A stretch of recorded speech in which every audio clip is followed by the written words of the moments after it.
저도 부족하지만 새로운 각오로 이렇게 새해를 임합니다. 하나님의 관심과 사람의 관심이 달라요.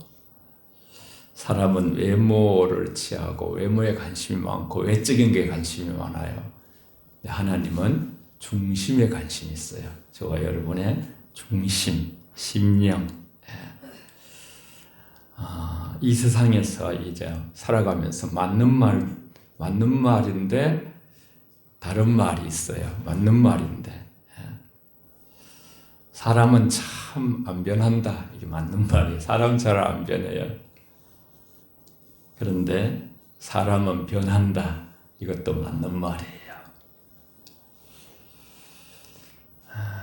바울 사도는 너무나 교만했어요. 그런데 겸손해졌어요. 우레와 아들 요한 사도는 너무너무 불같은 성격이었어요. 그런데 사랑의 사도가 됐어요. 베드로는 우리가 알다시피 막 천방지축 같은 다혈질이에요. 근데 큰 모두가 존경하는 아주 수제자 대사도가 되었어요. 예수님을 만나고 말씀을 만나고 하나님이 가장 관심이 있는 것.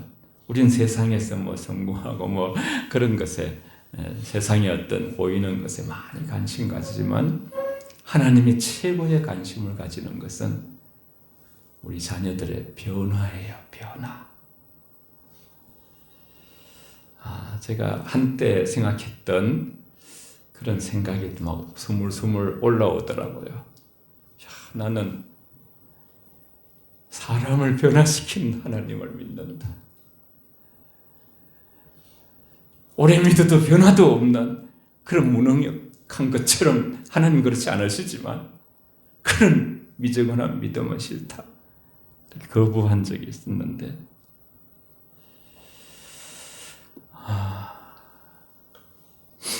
세상에서 가장 얼마나 큰일 하는가 이것이 많은 사람의 관심입니다만 하나님은 우리가 하나님 안에서 변화되어서 겸손하고 성품이 덕스럽고 그러면 행복하거든요. 스스로 자신도 행복하고 가족도 행복하고 이웃도 행복하고 그래서 하나님 안에서 우리가 즐거워하고 에녹처럼 동행하다가 하나님 때문에 행복하고 그러다가 이제 이 나그네 땅을 마치고 하늘나라 오는 것이 하나님으로 즐거워하는 것이 하나님의 큰 관심이에요.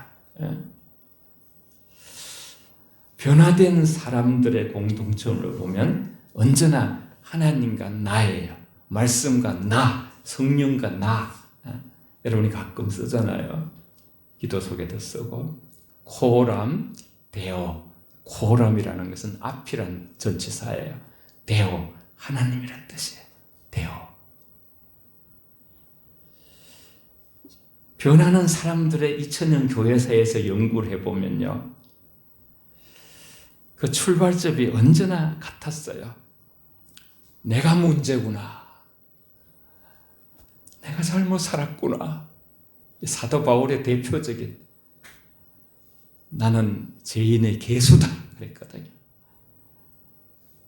한번 따라해 봅시다 같이. 우리도 병원에 가서도 내가 병이 있습니다. 이래야 의사가 고쳐줄 수 있거든요. 엑스레이도 찍고. 내가 문제입니다. 내가 잘못 살았습니다. 시작. 내가 문제입니다. 내가 잘못 살았습니다.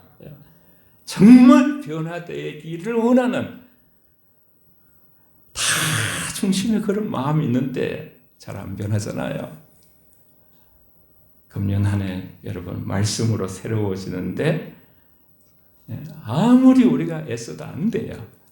근데 하나님의 말씀을 우리가 받으면요. 믿음으로 받고 그 말씀에 순종하면 나도 모르는 사이에 되게 돼 있는 게 다 이제 신앙은 다 수동태예요. 되어지는 거예요.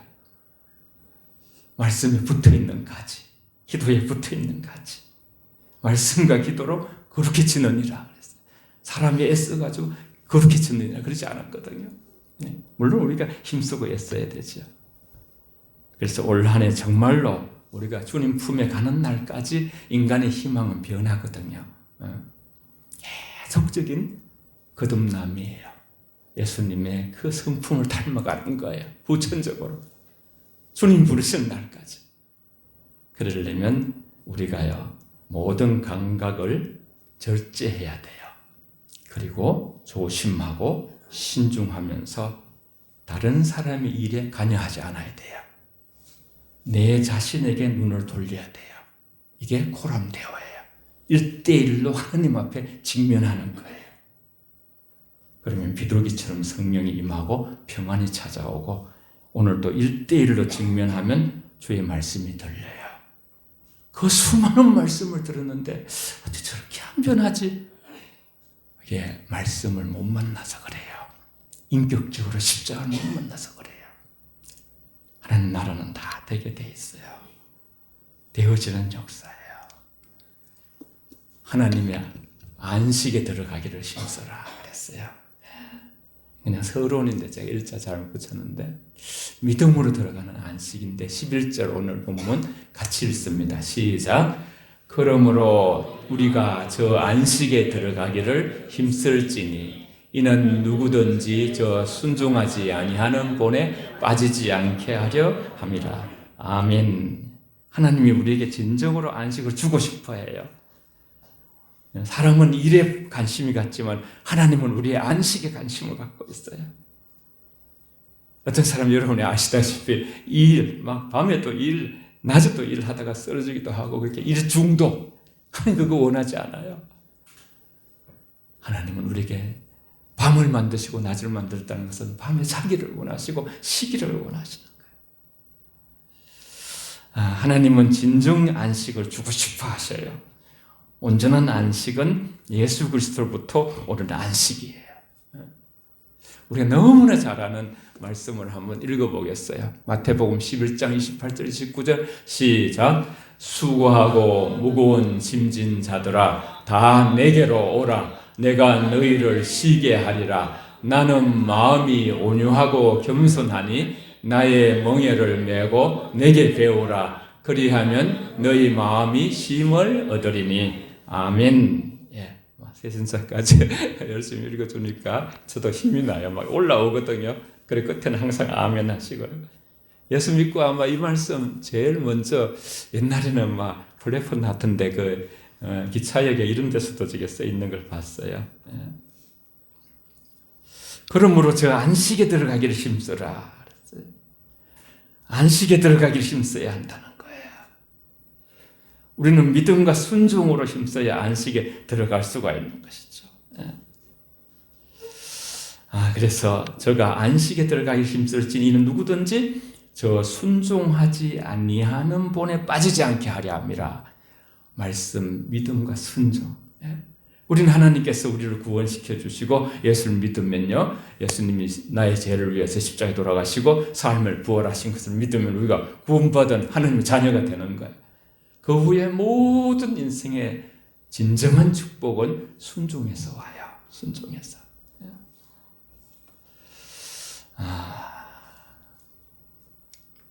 사람을 변화시키고 살아있는 활력 있는 말씀.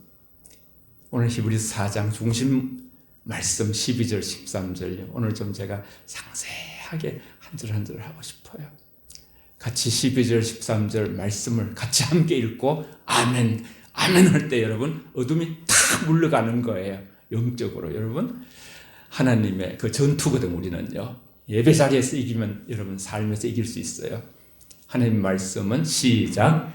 하나님의 말씀은 살아있고 활력이 있어 좌우의 날선 어떤 검보다도 예리하여 홍과 영과 및 관절과 골수를 찔러 쪼개기까지 하며 또 마음의 생각과 뜻을 판단하나니 지으신 것이 하나도 그 앞에 나타나지 않음이 없고 우리의 결산을 받으실 이의 눈앞에 만물이 벌거벗은 것 같이 드러나느니라. 아멘. 우리 교회에서 아멘 제일 잘하시는 분이 이우태 집사님이세요. 새벽에도요 다 나오셔서 창사 찬양 마칠 때도 아멘 말씀 들으면 아멘 아멘하여 영광을 우리가 아무것도 안 해도 하나님 말씀에 아멘만 해도 영광. 우리 참 아멘 기도할 때도 여러분 대표 기도할 때 아멘을 많이 하세요. 그러면 그 기도가 내 기도가 되는 거예요. 하나님의 말씀은 살아있고 활력이 있는 천지 만물을 지으신 하나님 앞에 숨을 수 있는 것은 없는 거예요. 그분 앞에 우리는 모두 벌거벗은 것 같이 드러날 것이고 내 마음의 생각과 뜻까지 벌거벗은 것처럼 다 드러나는 거예요. 그뿐 아니라 누구나 마지막 순간이 되면 저와 여러분이 하나님의 심판대 앞에 서야 되는 거예요. 이거 부인할 수가 없어요. 어느 사람이든지 그 앞에 서야 되는 거예요. 너희 행한 대로 갚으리라 그랬어요. 인생을 가만히 보면요, 저와 여러분 인생이라는 것이 인생은 바로 준비예요. 준비. 참 내용이 좋아서 좀 스크린에 담았어요. 12절에 하나님의 말씀은 살아있고 활력이 있어 좌우의 날선 어떤 금보다도 예리하여 홍과 영과 및 간절과 골수를 찔러 쪼개기 때문에 하나님의 말씀에 순종하는 자들의 생각과 행동 그리고 삶을 변화시키는 능력이 말씀에 있는 것이에요. 우리 자신을 믿지 말고 말씀을 믿으세요. 그냥 여기서 하나님의 말씀은 로고스예요. 로고스. 여러분 많이 들어봤을 거예요. 요한복음 1장 1절에도 헬라인어로 되어 있는데 로고스는 말씀, 로고스이신 예수 그리스도는 태초부터 존재하시는 하나님이시라 그랬어요. 태초부터 존재하시는 하나님. 로고스, 로고스 말씀이 레마가 되는 그런 말씀을 들었을 거예요. 같이 한번 그 로고스이신 하나님 말씀의 선포를 한번 같이 읽습니다. 요한복음 1장 1절, 4절, 14절 시작. 태초에 말씀이 계시니라. 이 말씀이 하나님과 함께 계셨으니 이 말씀은 곧 하나님이시니라. 그 안에 생명이 있었으니 이 생명은 사람들의 빛이라. 말씀이 육신이 되어 우리 가운데 거하심에 우리가 그의 영광을 보니 아버지의 독생자의 영광이요 은혜와 진리가 충만하더라. 아멘. 여러분, 태초에 말씀이 계시니라. 이 말씀은 로고스, 만물이 말씀으로 지음을 받고 또 그 말씀 안에 생명이 있었고 빛이 있었는데 요한은 예수님을 말씀이라고 소개하고 있죠. 말씀이 육신이 되어서 우리 가운데 거하심에 독생자의 영광을 보니 하나님의 은혜와 진리가 충만하더라. 그래서 우리가 하나님의 말씀을 받아들인다는 것은 예수님을 받아들이는 것 같아요.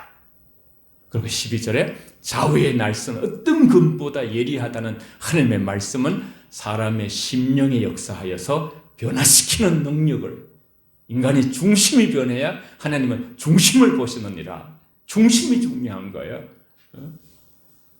그래서 그 동사를 딱 보면 5개 동사가 나와요. 살아있다, 말씀. 활력이 있다, 예리하다, 찔러 쪼갠다, 판단한다. 그렇게 말씀으로 이렇게 하고 있어요. 하나님의 말씀은 생명력이 있고 활력이 있어가지고요. 우리 인간의 전인격, 영혼, 몸이라 하잖아요. 문제점을 진단하고 치유하며 회복하는 거예요. 혼과 영과 간절을, 골수를 마음의 생각과 뜻을 말씀만이 감찰하고 찔러 쪼개는, 말씀이 들어온다는 것은 마치 요새 레이저로 막 안에 속에 있는 것을 막 치료하잖아요. 그런 것처럼 하나님 말씀을 들을 때에 베드로가 성경 말씀을 들을 때 온 초대교회 때 성령이 다 이렇게 주어지는 거예요. 말씀이 빛이에요. 생명이에요. 사랑이에요. 우리 속에 있는 어둠들이 말씀이 내 안으로 들어올 때, 하나님을 받을 때에 모든 어두움들이 물러갈 줄 믿습니다. 하나님의 말씀은 살아서 움직이고 있으며 변화를 일으키는 주체로서 힘있게 작용하고 있고 영과 혼과 육, 우리의 모든 것을 하나님 앞에서 다스려 주시고 치료해 주시기도 하시고 회복해 주시는 것이죠. 말씀에 올인하는 사람. 사람의 변화만큼 기적이 없어요. 나이아가라 폭포가 거꾸로 이렇게 그런 것보다도 더 기적. 참 제가 아는 어떤 분은 정말 죽을 고비를, 완전히 죽을 고비를 다 하고서 그렇게 어려움을 겪고 그랬는데 아내가 너무나 잘 보살펴주고 죽을 고비에서 아내의 도움으로 또 이렇게 일어나기도 하고 그랬는데 옛날에 그 안 좋은 버릇을 이게 참 세상 그 사생 아주 너무나 안 좋은 건 도박 같은 거 예를 들었어요. 그걸 못 버리더라고요. 이야, 물론 예수는 안 믿어요. 그래서 사람이 이렇게 죽을 고비에 그 인생을 당하고도 이렇게 안 변하는구나. 찔러 쪼개기까지 하며 그런 말씀이 오늘 말씀 안에 있어요. 12절에. 언어적인 의미는 꿰뚫다. 여러분이 착 보셔야 스크린 그리면 여러분의 내 속에 이게 각인이 돼요. 간통하다, 쪼개다, 조각조각 나누다. 말씀의 능력이 얼마나 강력한지, 말씀 안에 무한한 생명력이 있어서 그 말씀이 인간의 신체와 마음과 영의 세밀한 부분까지도 깊이 침투하여 강한 영향력을 끼친다는 의미. 우리가 그냥 믿음으로 한번 고백합시다. 말씀의 능력은 강력한 힘입니다. 시작. 말씀의 능력은 강력한 힘입니다. 아멘. 말씀은 힘입니다, 여러분. 말씀은 능력입니다, 여러분. 예수님께서도 말씀으로 주 너의 하나님을 시험하지 말라고 금식하며 40일간 광야에서 기도하실 때 마귀를 물리쳤어요.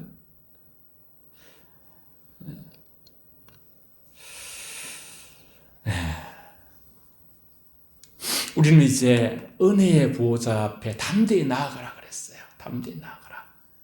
우리 히브리서 4장 말씀은 자꾸 읽으면 능력이 돼요. 저도 요새 말씀을 계속 읽는데 이제 이번에 삼독을 계획하고서요. 막 힘이 생기더라고요, 안에서. 시작. 14절부터 16절까지 시작. 그러므로 우리에게 큰 대제사장이 계시니 성천하신 이 곧 하나님의 아들 예수시라. 우리가 믿는 도리를 굳게 잡을지어다. 우리에게 있는 대제사장은 우리의 연약함을 동정하지 못하실 리가 아니요 모든 일에 우리와 똑같이 시험을 받으시니로되 죄는 없으시니라. 그러므로 우리는 긍휼하심을 받고 때를 따라 돕는 은혜를 얻기 위하여 은혜의 보좌 앞에 담대히 나아갈 것이니라. 아멘. 우리의 큰 대제사장 되신 예수님이 14절에 나와요. 큰 대제사장. 성천하시고 하나님의 아들이시면서 부활하여 성천하셔서 하나님 우편에 계시면서 저와 여러분을 중보해 주시며 기도하시는 또 영으로 어디든지 계시죠. 두세 사람이 내 이름으로 모인 곳에 거기 주님이 계시다는 이 진실이지요. 우리 눈에는 안 보여도. 제사장 예수님께서 십자가에서 피 흘려서 죽으심으로써 우리의 허물과 죄를 온전히 대속해 주셨지요. 그러므로 이제는 예수님을 힘입어 우리가 하나님께 나아갈 수 있는 그러한 놀라운 길이 열린 것이죠. 어떤 유혹의 시험이 와도요. 아무리 낙심되고 절망이 있는 일이 있어도 아무리 슬퍼하게 되더라도 어떤 고통과 고난 속에서라도 예수님 믿는 믿음을 든든히 우리가 붙들을 때에 믿는 도리를 굳게 잡을지어다 그랬어요. 저는 항상 이런 말씀이 나올 때마다 진주 우리 사투리가 생각나요. 단디 주님을 붙들자. 단디 붙들자. 예수 있는 믿음을 단디 붙들어야 한다는 것이 그 이유가 무엇입니까? 우리가 연약하기 때문에 그래요. 여러분, 나의 아주 잘난 걸 자랑하면요 벽이 생겨요. 나의 연약함을, 약한 것을 자랑할 때 나는 부족해, 기도 좀 해줘, 난 이렇게 실수가 많아. 오늘 참 찬양에도 있잖아요, 그죠? 우린 연약합니다. 그러면 이제 담이 없어져 버려. 서로의 담이 없어져요. 참 우리는 연약한 그런 존재죠. 우리들의 큰 대제사장이신 예수님이 14절 나오고 우리의 연약함을 체휼하신 예수님이 15절 나와요. 컴포트라는 컴포터, 이 단어가 참 주는 의미가 깊어요.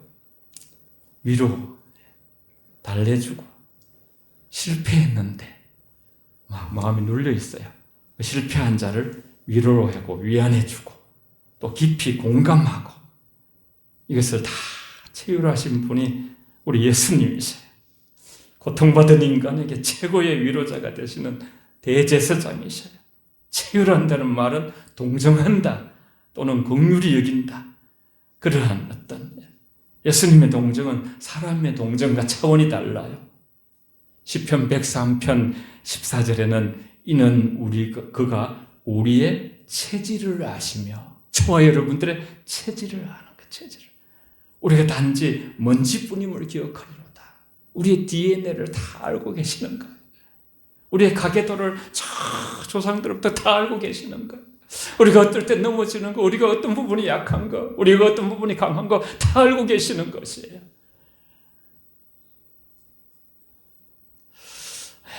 우리 한번 예수님의 그 힘드셨던 걸 한번 같이 읽어볼게요. 우리 예수님께서는 동변상련 맨 때 빼고요. 우리 예수님께서는 시작.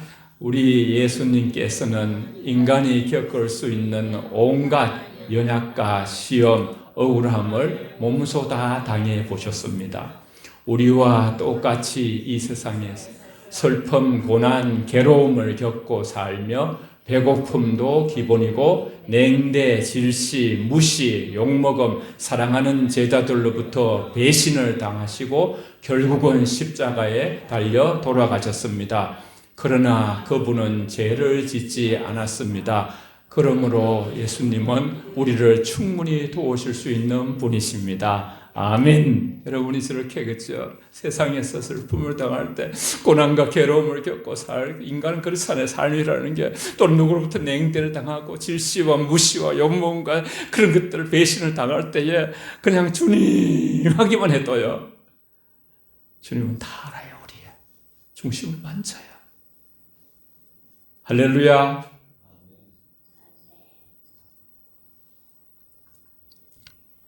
동변상련이라잖아요. 정말 아프고 난저촌에서 제가 목회를 한 2년 반 할 때에 제가 얘기하는 것보다 아픈 사람들이 우리 아내가 그 고통을 많이 겪었잖아요. 막 개월씩 입원하고 방사선 모든 치료를. 그러니까 아내가 얘기하면 그분들이 더 이렇게 그 동변상련이 있어가지고 그 얘기에 위로를 받더라고요. 예수님은 우리 겪은 모든 것을 다 겪었어요. 왜 우리는 은혜의 보좌에 나아가야 하는가? 긍휼하심을 받기 위해서라고 말씀했어요. 때를 따라 돕는 은혜를 얻기 위해서, 때를 따라 돕는 은혜를 받기 위해서 우리가 할 일이 무엇인가? 예수 그리스도를 믿는 도리를 굳게 잡는 것이 우리에게, 단디 잡는 게 우리한테 필요하고, 은혜의 보좌 앞에 담대히 나아가는 것이 필요합니다. 담대히. 세상을 이기신 주님, 내가 세상을 이겼노라 그랬어요. 그러므로 우리는 긍휼하심을 받고 긍휼은 함께 상대를 공감하면서 내장이 뒤틀리는 것 같은 아픔을 느끼는 거예요. 도저히 용납되지 않는 아무런 그지요 누구로부터도 연민과 동정을 받을 수 없는 사람까지 극한 긍휼로 품어내는 것. 이 세상은 없지만 주님이 우리를 그렇게 하셨어요. 그것도 이제 우리 믿음이 자라면 그렇게 되는 것이죠. 지성소는 하나님의 영광이 머무는 곳인데, 지성소는 하나님의 보호자를 상징하는 속죄소. 옛날에 여러분 광야에 그죠 성막을 하고서 그것이 언자라고, 시언자, 은혜의 보좌예요. 성막의 가장 안쪽에 대제사장만이 들어가고 고양이 방울을 달아가지고 들어가서 자기가 죄를 회개하지 않은 상태에서 들어가면 죽어요. 적사에서. 그 24반차를 통해서 다 이렇게 누구 들어가고 1년에 그 다음 해는 누가 들어가고 했는데 그 다음 타자가 들어가는 거예요. 죽으면 들 것으로. 그만큼 두려운 것이 완전 속죄소, 지성소인데요. 언약의 법궤, 거기에 정국이가 있고 하나님의 임재의 상징, 거기에 언약의 그 속죄소를 덮어서요. 하나님께서는 우리 죄를 덮으셔요. 다시 말하면 용서하시고 끝나시는 것이 아니라 지워버린다. 성경에 그렇게 돼 있어요. 지워버렸어. 속죄하실 때 기억지도 아니하신다. 기억지도 아니하신다. 그래서 참 용서가 다 이제 마무리되는 상황에는 그 용서라는 단어가 forgive라잖아요. forgive. 먼저 주다. forgive, 잊어버리다. 잊어버리고. 하나님께 받은 용서를 주는 거예요. 속죄소는 하나님께서 임재하여 죄를 용서하고 은혜를 베풀어 주시는 장소로 성막의 속죄소, 그곳은 하나님의 영광의 임재가 이렇게 거룩한 곳인데, 그런데 바로 신약에서 보면요, 그 은혜의 보좌가 예수님이시.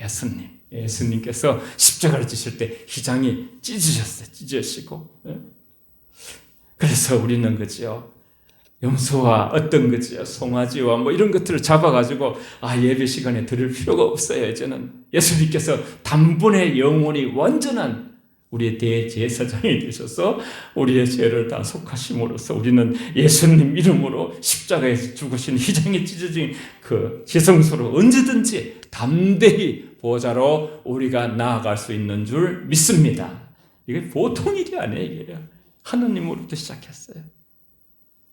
히브리서 9장 12절에 염소와 송아지 필요하지 아니하고 오직 자기의 피로 영원한 속죄를 단번에 이루사 성소에 들어가셨느니라. 의자 은혜의 보좌 앞에 담대히 나갈 것이니라. 담대히, 이것은 숨김없이 자유롭게 끄리낌 없이, 담대히 숨김없이 자유롭게 끄리낌 없이 어디서든지.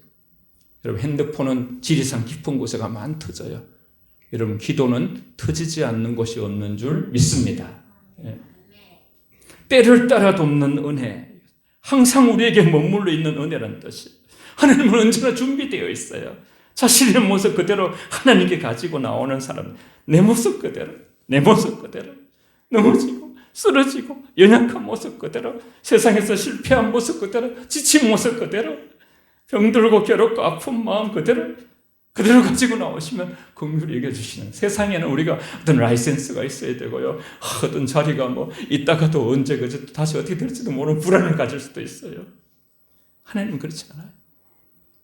진정한 안식이라는 것도 하나님의 아들을 믿는 믿음이 있는데, 그리스도인들은 날마다 때마다 할 수만 있으면 하나님께 나가는 은혜를 구해야 돼요. 우리 예수님은 우리의 연약함과 죄악을 심판하고 책망하고 벌 주시고 여기에 초점 갖추지 않고 있어요.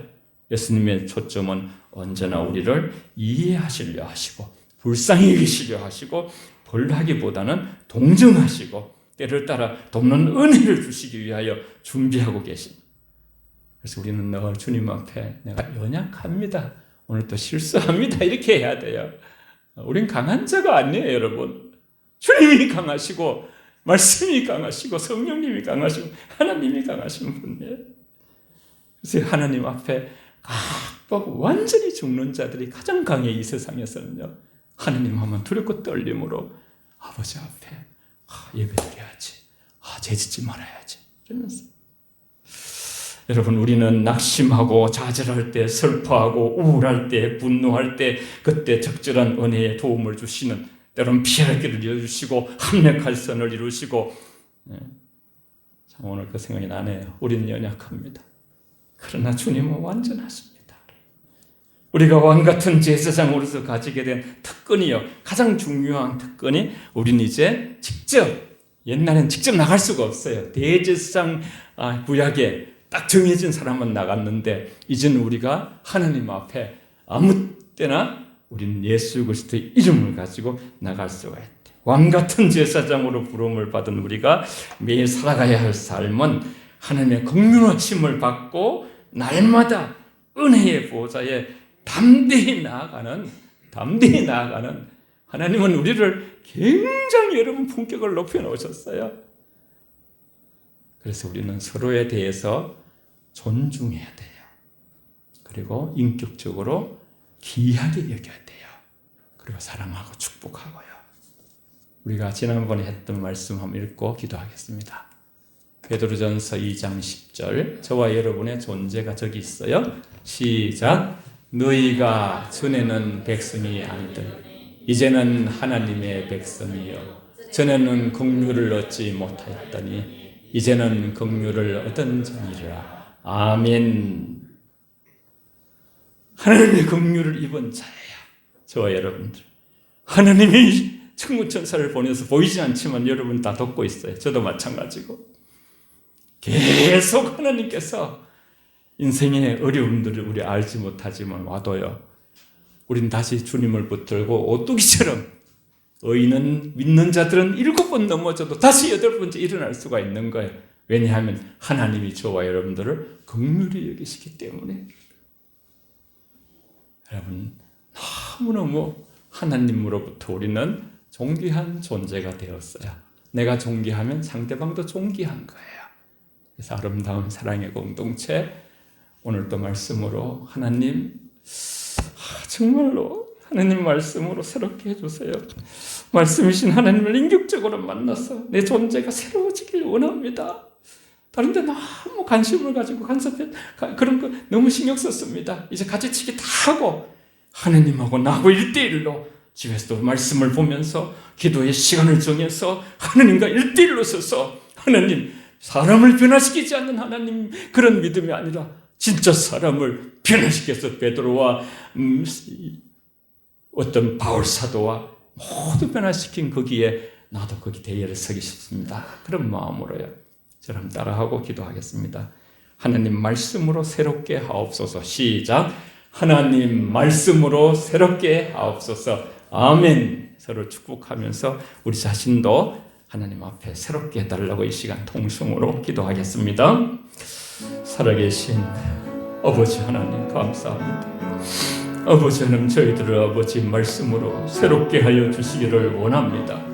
말씀은 살아서 운동력을 가지고 아버지 하나님 모든 자들을 아버지여 참으로 아버지여 하나님 말씀 자체에 아버지 능력이 있어서 우리 삶을 아버지 하나님 완전히 아버지 변화시킬 수 있는 권능의 아버지 그 하나님의 능력을 저희들이 신뢰하게 하시고 아버지 믿는 도리를 굳게 잡을 수 있게 하시고 아버지 우리를 동정하신 주님의 아버지 그 동정심을 가지고서 우리가 서로 아버지 서로를 축복하면서 존귀 여기면서 하나님의 지혜성소로 들어가 아버지 하나님 세상이 변화시킬 수 없는 것을 아버지 주님 앞에 아버지 변화시키는 귀한 아버지 저희들의 삶을 될 수 있도록 그토록 아버지여 사도 바울이 사랑했던 십자가를 우리도 만나게 하시고 인격적으로 하나님을 체험하는 저희들의 삶이 되도록 하나님 도와주시고 인도하여 주시옵소서.